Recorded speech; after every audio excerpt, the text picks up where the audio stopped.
I'm Dr. Nagaratna, working as an Associate Professor of Law at National Law School of India University. Today I'm here to talk about our postgraduate diploma in Cyber Law and Cyber Forensics offered through PACE Department of NLSIU, Bangalore.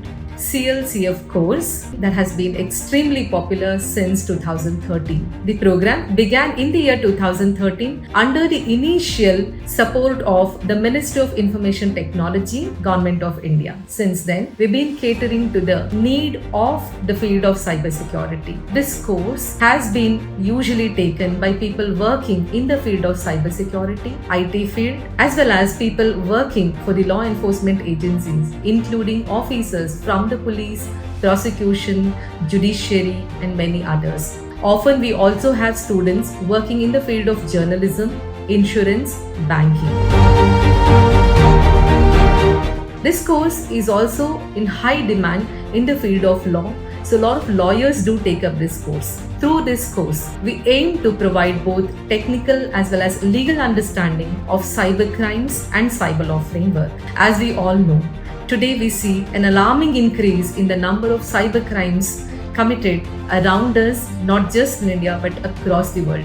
This is also the reason why we just don't discuss about the Indian law framework during the course. We also look into the law framework of the other jurisdictions, and we also try to look into the ways in which other countries are strategizing to ensure cybersecurity and regulate cyber crimes.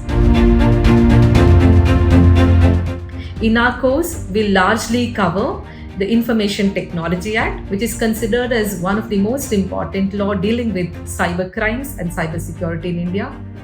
Apart from this, we will also look into the legal aspects from both the substantive criminal law and procedural criminal law. Earlier, we used to do this by referring to IPC and CRPC. As we all know, today, India has implemented new versions of criminal laws. So we do have Bharatiya Nyaya Sanhita, Bharatiya Nagarik Suraksha Sanhita, as well as Bharatiya Sakshi Adhiniyam. I think that especially this batch is going to be fortunate enough to look into this extremely comprehensive law framework, in the course of which we will make a comparative analysis of the pre-existing law along with the new laws that have just been implemented in the country. Apart from this, we will also look into the proposed Digital India Act as well as other core issues that are of relevance to the field like privacy laws, data protection laws, etc.